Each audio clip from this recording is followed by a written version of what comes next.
Hi friends, నేను ఈరోజు మా చిన్నాడి పడుచు కోసం ఒక వీడియో చేస్తున్నాను. ఇవాళ ప్రోగ్రాం ఏంటంటే మా బావ వాళ్ళు గృహప్రవేశం చేస్తే ఆడపడుచులకి బియ్యం నింపాలనేసి ప్రోగ్రాం పెట్టుకున్నాము. ఫస్ట్ మా ఆడపడుచులకి ఒకరి తర్వాత ఒకరికి కాళ్ళకి పసుపు రాస్తున్నాము. మాకు ఏదైనా మిస్టేక్స్ ఉన్నా బియ్యం ఎలా పోయాలి, అందులో రైట్ ఏంటి రాంగ్ అనేవి మాకు కామెంట్స్ చేసి చెప్పండి. ఏదైనా మిస్టేక్స్ ఉంటే మాకు ఏడుగురు ఆడపడుచులు, 6 ఆడపడుచులు, మా బావ వాళ్ళ కూతురుతో కలిపి 7. సో 7 బౌల్స్లలో ఒక్కొక్కరికి బియ్యం కలుపుతున్నాము. కొత్త గృహప్రవేశం చేసాం కదా, సరైన గిన్నెలు లేవు. ఉన్న దాంట్లో అడ్జస్ట్ చేస్తూ ఒక్కొక్క బియ్యం దాంట్లో జాకెట్ పీసులు, పసుపు, కుంకుమ, పోకా, ఖర్జూర, కుడకలు అవి ఒకరికి పెడుతున్నాము. అక్కడ మా ఆడపడుచులు ఒకటికొకటి ఎందులో ఏమేమి పెట్టాలో ఇస్తూ ఉంటే మా అక్కయ్య పెడుతుంది. యాక్చువల్లీ గృహప్రవేశం రోజే ఈ పని చేయాలి, కానీ మాకున్న ఆడపడుచులకు చాలా టైం తీసుకుంటుందనేసి మేము గృహప్రవేశం అయ్యాక 2 డేస్కి ఒక మంచి రోజు చూసుకొని ఈ ప్రోగ్రాం పెట్టాము. ఇప్పుడు మా పెద్ద ఆడపడుచు ధారణ చేయించుకుంది. సో తనకి ఫస్ట్ కొత్తగా ఏదో రాయేషుడు బియ్యం ఫస్ట్ పోయాలనేసి తనకి పోసారు. ఇదిగోండి, ఇవి మా 7 ఆడపడుచుల చీరలు. మేమైతే మధ్యతరగతి వాళ్ళము, మాకు ఉన్నంతలో మేము కొన్నాము ఉన్న చీరలు. మా అక్కయ్య అయితే అందరికీ బొట్టు పెడుతూ ఫస్ట్ బట్టలు పెట్టాలి కదా, బట్టలు పెట్టాకే బియ్యం పోయాలి కాబట్టి మా బావగారేమో బొట్టు పెడుతూ మా అన్నయ్యలకి బట్టలు పెడుతున్నాడు. మా అక్కయ్య చీరలు పెడుతూ ఉంది. మీకు ఇక్కడ ఒకటి అనిపించవచ్చు, ఒక 2 మాత్రమే అన్నయ్యలు ఉన్నారు. మిగిలిన వాళ్ళకి ప్రజెంట్ అయితే వాళ్ళు రాలేదు. ఎందుకు అంటే వాళ్ళు 2 హనుమాన్ మాల వేసుకున్నారు, ఇంకొకరు వచ్చేసి దుబాయ్ వెళ్ళారు. సో మా పెద్దన్నయ్య, 2వ అన్నయ్య, మా కూతురు వాళ్ళ హస్బెండ్, మా అల్లుడు గారు మాత్రమే కూర్చున్నారు. మిగిలిన వాళ్ళందరికీ మేము బట్టలు పెడుతున్నాము, ఒకరి తర్వాత ఒకరు. ఇంకా వాళ్ళని మేము చెప్పాము, బట్టలు మార్చుకొని రండి, శారీస్ కట్టుకొని వచ్చాక బట్టలు బియ్యం పోస్తామని.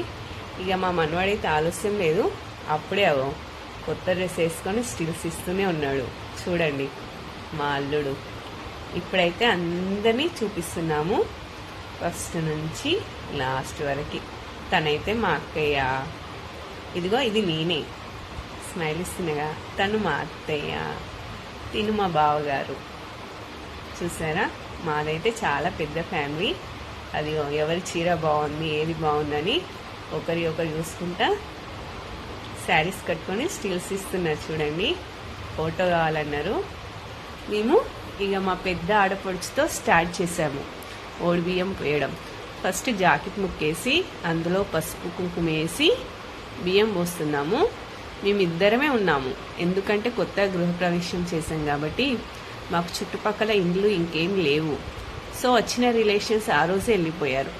సో మేమిద్దరమే ఒకరి తర్వాత ఒకరిగా 5 సార్లు బియ్యం పోస్తూ వచ్చాము. మా నడుమైతే పోయింది అనుకోండి ఈ 7 మెంబర్స్ పోసేసరికి. మీకు ఇలాంటి ఆడపడుచులుంటే మాకు కామెంట్ చేయండి. బట్ చెప్పాలి అంటే మా ఆడపడుచు చాలా మంచి వాళ్ళండి. అది తను స్మైల్ ఇస్తుంది, తను మా 2వ ఆడపడుచు.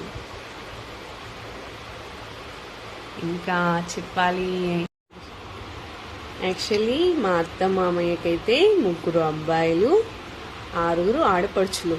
ప్రతి ఒక్కరికి మ్యారేజెస్ అయ్యాయి. ప్రతి ఇంట్లో కూడా ఒక పాప, ఒక బాబు, అలా ఒకరింట్లో 3 నుంచి 4 వరకు కూడా ఉన్నారు. అలా మా ఫ్యామిలీస్లో మా కోడళ్ళకి, అల్లుళ్ళకి కూడా మ్యారేజెస్ అయ్యి మాకు మనవళ్ళు మనవరాళ్ళు వచ్చారండి ఇప్పుడే. మా పిల్లలైతే ఇంకా 10 years కూడా కాలేదు, బట్ మాకైతే మనవళ్ళు మనవరాలు వచ్చారు. మేమైతే అందరికి ఓడిబియ్యం పోస్తూనే ఉన్నాము. మాకు ఇలాంటి ఏమైనా అకేషన్ వచ్చినప్పుడు మేమే 100 members అవుతాము ఈజీగా. మాకైతే చాలా హ్యాపీ అండి. అందరం ఇప్పటివరకైతే కలిసి ఉన్నాము. ఇప్పుడు మేము పోస్తున్నదైతే 4వ ఆడపడుచుకి. తను స్టిచ్చింగ్ వేస్తుంది. ప్రతి ఒక్కరూ మిడిల్ క్లాసే అండి.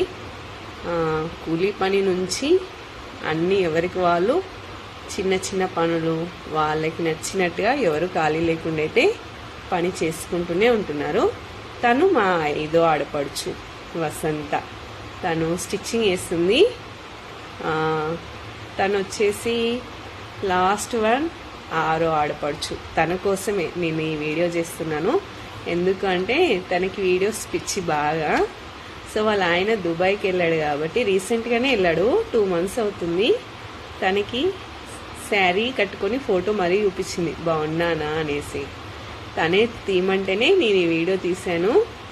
మీకు ఒకవేళ నచ్చితే కనుక లైక్ చేయండి. అలా అందరికి ఓడిబియ్యం పోసాక ఒక్కొక్కరు 5 పిరికిళ్ళు నిండుగా మా అక్కయ్య పొంగులో పోస్తున్నారు. అలా పోతున్నారని వాళ్ళని లేపుతున్నారండి. నేను అదే చెప్తున్నాను వీడియోలో, ఈ విషయం చెప్తాను, ముసలోళ్ళు అయిపోయారని చెప్తాను అని చెప్పాను. అందుకే మీకు చెప్తున్నాను. జోక్ అండి.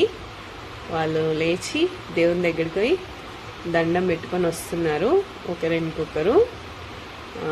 ఇంకా ఇల్లు అయితే కంప్లీట్ కాలేదు, ఇప్పుడే కొత్తగా కదా, చూస్తున్నారో లేదో, మొత్తం కంప్లీట్ కాలేదు.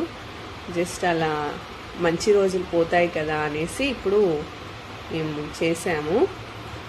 నవ్వుతున్నారండి లేవస్తలేదు అంటే వాళ్ళందరూ. ఓడిబియ్యం పోసాక అందరూ వెళ్ళి దేవుడి దగ్గరికి వెళ్ళి దండం పెట్టుకుంటున్నారండి.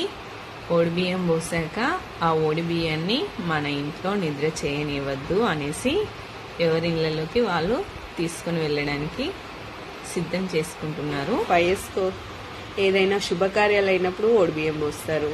కొంతమంది ఇయర్లీ వన్స్ పోస్తారు. కొంతమంది ఏ చిన్నదైనా మట్టెలు చేయించిన, చిన్న సత్యనారాయణ వ్రతం చేసిన అలాంటి వాటికి కూడా ఓడిబియ్యం పోస్తారంట. ఒక ఓడిబియ్యంతోటే కాదు, సారె కూడా నింపుతారు అని అంటున్నారు. బట్ మాకు అంతగా తెలియదండి. మాకు తెలిసిన మట్టుకే మేము చేస్తున్నాము. మాకు ఇంతే తెలుసు. ఆ ఓడిబియ్యం కూడా ఎన్నెన్ని కేజీస్ చేయాలో ఒక్కొక్కరు ఒక్కొక్క మాట అంటున్నారు. మీకు తెలిస్తే కనుక మాకు కామెంట్ చేయండి ఎన్నెన్ని పోయాలని. మరి మాకైతే 7 ఉన్నారు కాబట్టి మాకు ఈజీ 1 క్వింటల్ బియ్యం వస్తుందండి. అందుకనే మీరు మోయలేరు అనేసి మేము ఉన్నంతలో అయితే పెట్టాము. వాళ్ళు కూడా మాకు ఉన్నంతలో చాలా అని హ్యాపీగా ఫీల్ అయ్యారు. నాకు తెలిసి మనం బర్త్డేలకి, పెళ్ళిళ్ళకు, మ్యారేజ్ డేలు అనుకుంటూ బయట ఎక్కడెక్కడో మనం అన్నదానాలకు, ఆశ్రమాలకు అక్కడిక్కడ పోయి మనం దానం చేస్తాం కదా, అక్కడ కాదు, మన వాళ్ళకి హెల్ప్ చేస్తూ బయటి వాళ్ళకి చేస్తే అసలు బయట అనే వాళ్ళే ఉండరు అని నా ఫీలింగ్ అండి. ఇంతటితో ఓడిబియ్యం పని అయితే అయిపోయిందండి. మార్నింగ్ 8 నుంచి స్టార్ట్ చేస్తే 4 అయిందండి. మాకైతే చాలా ఆకలిస్తుంది. ఇక తినడానికి వెళ్దామని చెప్తున్నాను. ఇక వాళ్ళైతే ఇప్పుడు లైక్ చేయండి, షేర్ చేయండి, ఒక పోజ్ ఇవ్వండి అంటే ఒక పోజ్ అయితే ఇచ్చారు. మీరు కూడా లైక్ చేయండి, షేర్ చేయండి.